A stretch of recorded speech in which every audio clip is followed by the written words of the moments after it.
Kristi Odem, Destination Weddings, from prep to shoot. Oh, jeez. Hi, guys. I'm Kristi with Kristi Odem Photography. I run a wedding photography company in the DC area. I also do a lot of nature and conservation work. Let me ask you this. Why do we travel? Why do you travel? Because you love to travel. Anyone else? Different cultures, meet new people, experience new things. For me, it's different.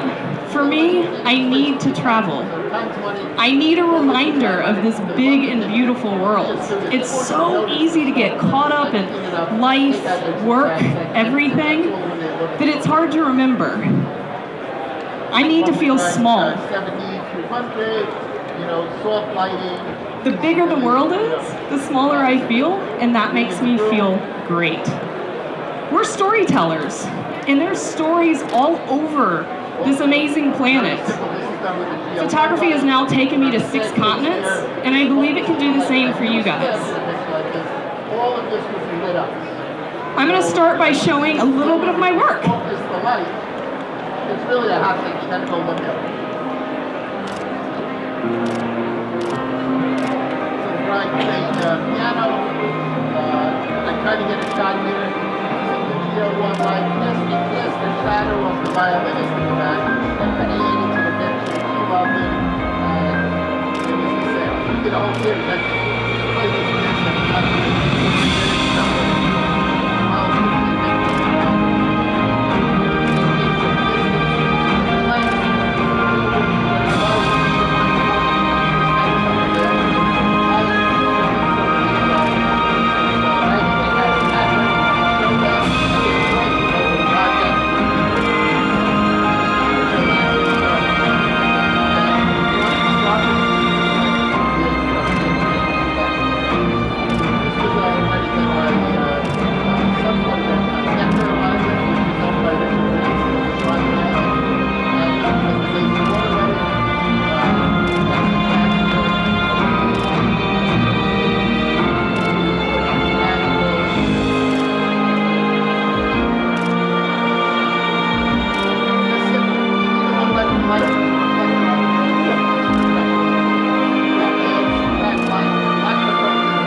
I am a gear junkie. I went to Georgia Tech for electrical engineering, and when I started shooting weddings, I needed an SUV to drive my gear to weddings. This was back in 2005. My lighting case was as big as I am.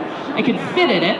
Umbrellas, stands, light meters, medium format gear. I needed 2 trips from my SUV to the church just to do family formals. So when I started doing destinations and wanting to travel, first big issue came up. How do I get my gear there? And that's gonna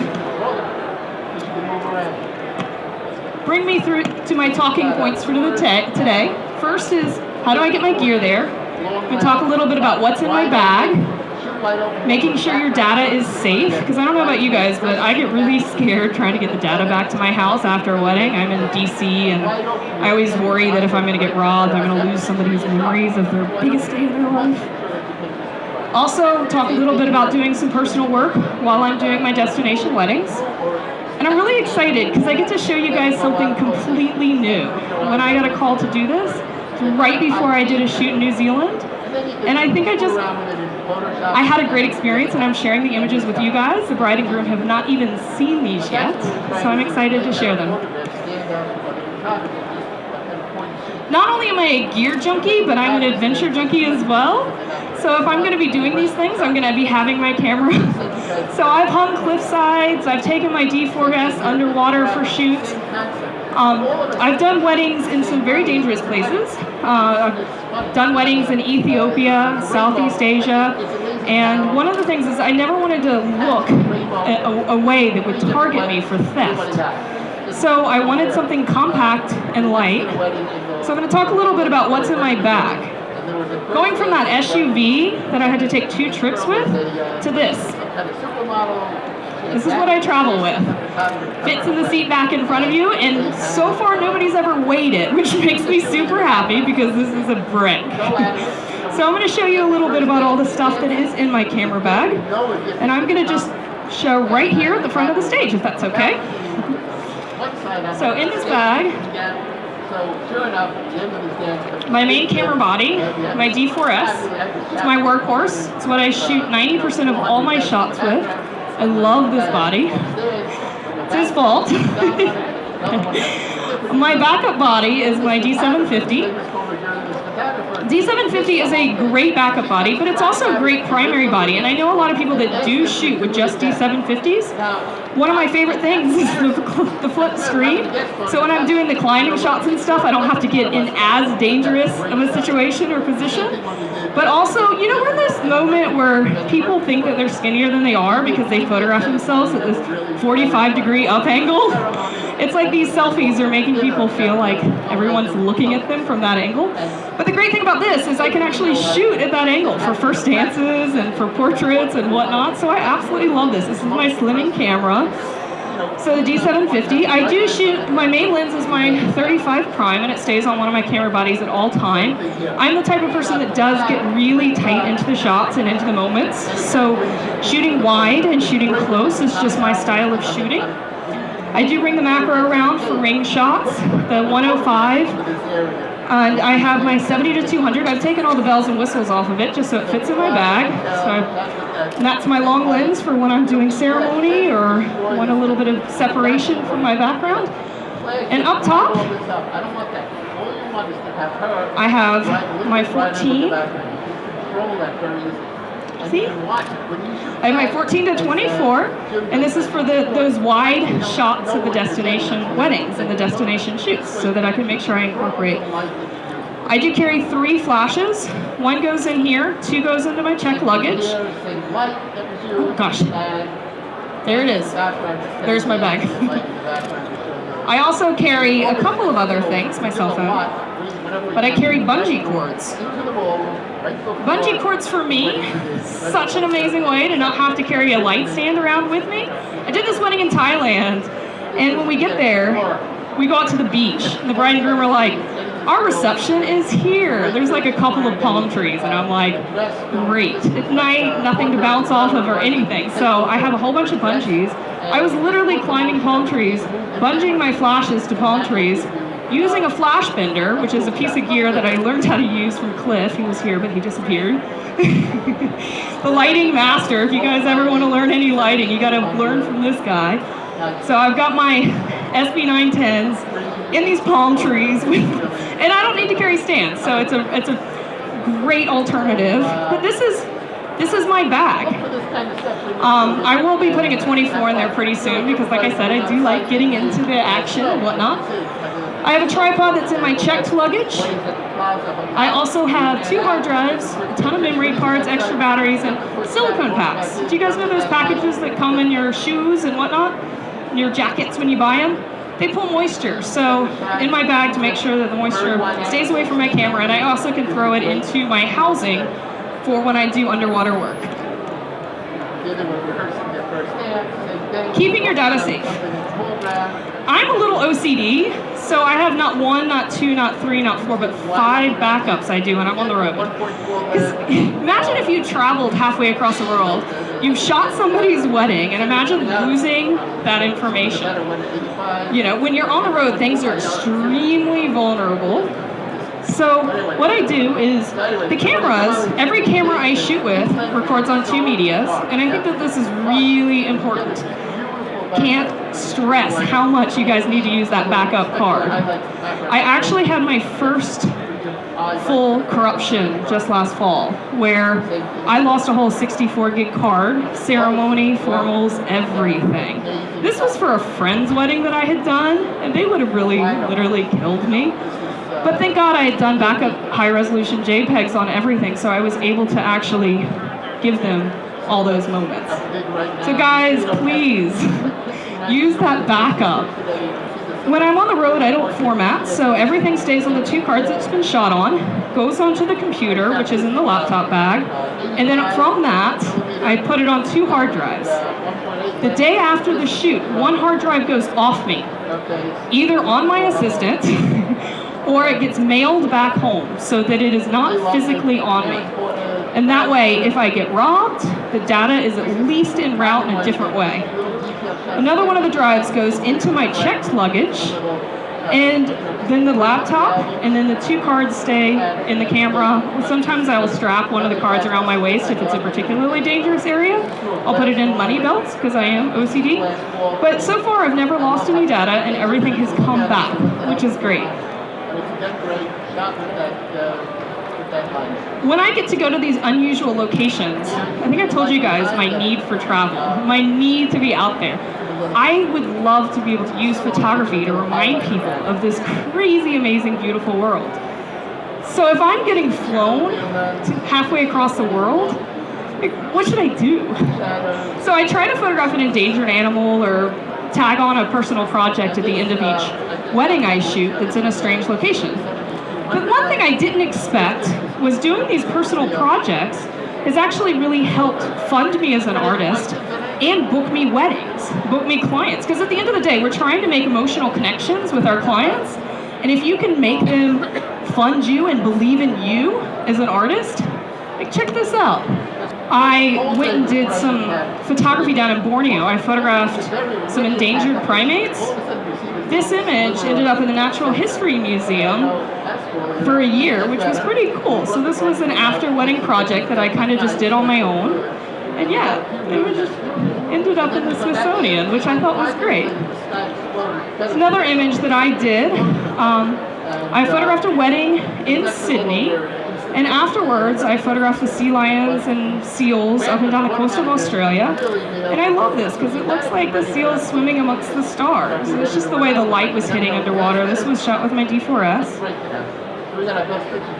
I did a wedding in Eastern Africa, and afterwards this was taken on safari in Kenya. And I was really just doing a play with the stripes and the motion. And this has been one of my favorite shots. Guys, how many of you guys shoot weddings?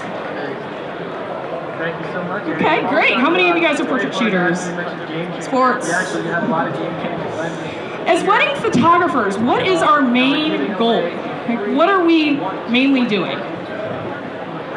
In my opinion, we're trying to capture the soul and the essence of our couples. We're trying to capture who they are. I've done over 300 weddings now.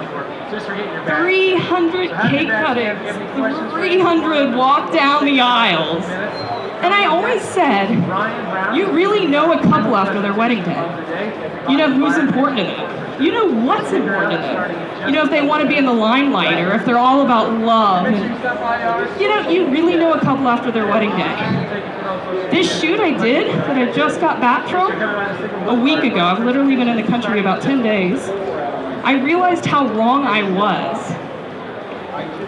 Mark Twain said, I have found out there ain't no surer way to know if you like someone or hate them than to travel with them. I shot my first honeymoon, which was the most amazing experience, and I don't know why people aren't doing this. Because my couple, I mean, something beautiful happens when there's no guest to impress and there's no table centerpieces. Out come fart jokes and snot rockets. These guys were raw. This groom, full muscles, and he owned a climbing gym. I saw him laugh so hard that he looked like a 4-year-old girl. I also saw him melt down over pancakes.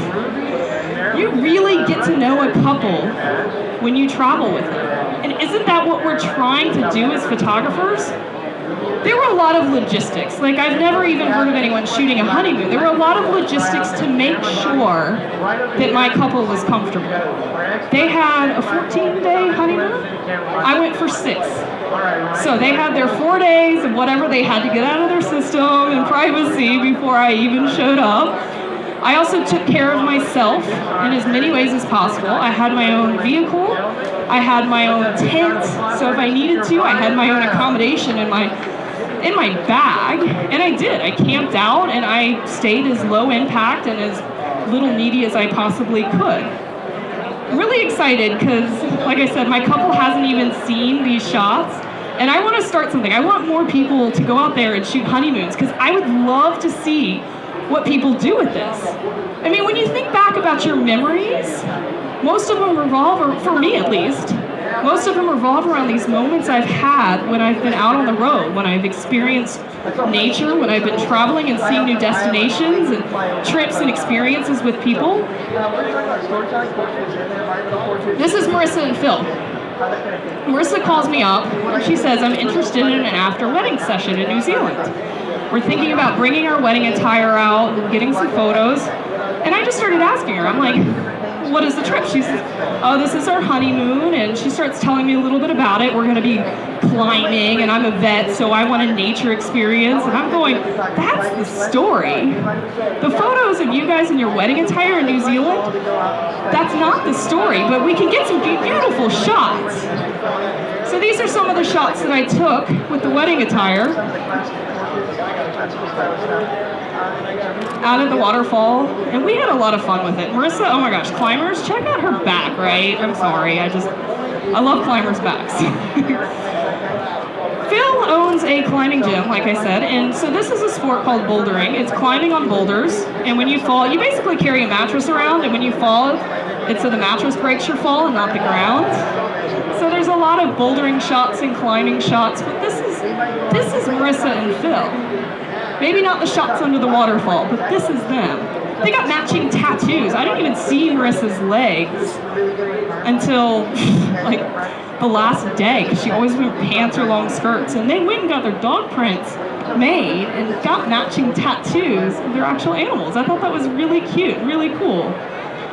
And here's some shots of Phil and what he loves. It was really cool too because I got to hang and take photos and, bring that camera up cliffside with me, which was a lot of fun. This shot was quite scary to take. I really wish I had a photo of where I was. I love this moment. Oh my gosh. So I got on this climb and I'm taking forever and I'm falling and acting, I don't know. It was hard. I took 20 minutes according to the data on my camera. Marissa got on it after me and she just goes straight up. Right when she got past the lip, Phil turns to me with this big smile. She couldn't hear him anymore. And he just goes, my baby is strong. That pride that they had in each other and their accomplishments, it's just something that you don't see that at weddings because they were in their element. It was beautiful. It was a beautiful moment. A couple more shots from the climbing. When you have a body like that, you have to have a sunscreen shot, right? So Marissa is a vet, and I do research environmentally friendly animal encounters, and so I did recommend that we went and we went and had an experience with dolphins. In Australia, they have these dusky dolphins that do acrobatics, which is crazy, acrobatic dolphins. But they jump, do flips, everything. And they don't bait them. Everything's environmentally friendly because I'm really fussy about all that stuff. Marissa was super bummed because they were completely booked out when she called. So she put us on a wait list. We were 8 hours south, way in the south of New Zealand. We had just packed up for a day of climbing, which is what Phil loves. and we got this call. Hey, we've got an opening 8:30 tomorrow morning. We jumped in a car and drove 8 hours across New Zealand and ended up getting to do this dolphin encounter, which was great too because I got to do some of my nature stuff. I got to photograph what they were seeing and what they were experiencing as well. This is the stuff I kind of live for. I would give up weddings in a heartbeat to just do honeymoons. This was such a great experience. This was on Valentine's Day. I was like, I'm the ultimate third wheel on Valentine's Day. I want somebody else's honeymoon. And it's awesome. Gotta do a little person, big world shot, right? Isn't that what they're saying? When New Zealand has this tourism boom right now, and all the hotels are pretty much booked out. It's really hard to find a place to stay. And when we had driven 8 hours north, we lost all our accommodation, which was kind of hilarious. So we ended up sleeping there one night. Marissa and Phil in their car. That's my tent to the left. But this ended up being one of my favorite moments of the trip. You know, and who ends up here on their honeymoon? All for a dolphin encounter. But this is my favorite shot. They're by a pole, but Marissa's laugh is just jumping off her face to me, and Phil's whole face is filled with joy. Guys, let's shoot honeymoons. Like, who thinks that they could do that, right? I think that there's plenty of ways to pitch it, right?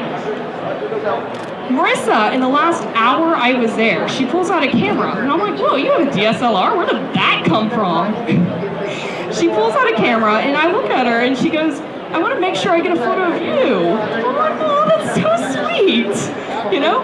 But all these experiences that they were having, they were unplugged experiences.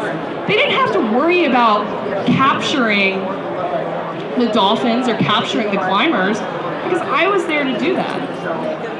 Also, pitch it to guys that you'll be able to photograph couples in their element, you know, where they're out having moments, experiencing the world. Tell them that you can go for part of the trip. And I can't emphasize enough that you need to make sure that you know how to take care of yourself on the road and make sure that you don't add to any stress or planning that your couples need. Nope, sorry.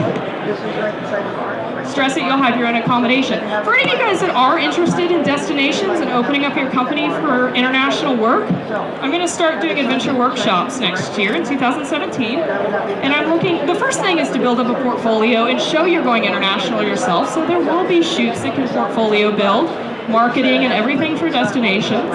And also a team building adventure that I would definitely make everyone do. May it be climbing or canyoning or something crazy, because that's what we do when we go out to cool places. I'm looking at Alaska, Australia, and the south of France for my first 3 locations. Also, I've got a master class on elevating your work to competition level and how to profit from your awards. It's on Wednesday at 1 to 3. I'd love to see some of you guys there. So I'm going to talk a little bit about what I initially came here for, which is why I travel and why I do these destinations. I do destinations to show love from all around this world. I want to remind people the creatures we share it with. I want to feel small. The camera, this camera, has opened up the world for me and given me the job of my dreams. Our job is to love, to see, to feel, to experience, and maybe have adventures on the way. To feel people's emotions, to experience the landscape. Guys, I couldn't think of a better job. Words cannot describe the things that I've seen, and that's the beauty of what we do. Words don't have to. We've got our images.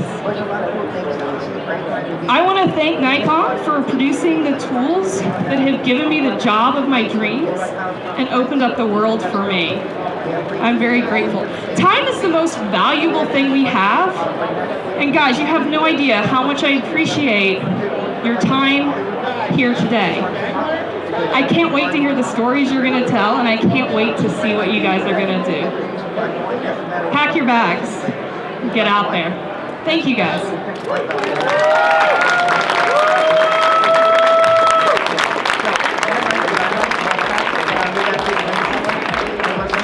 gentlemen, Kristi Odem, Mama.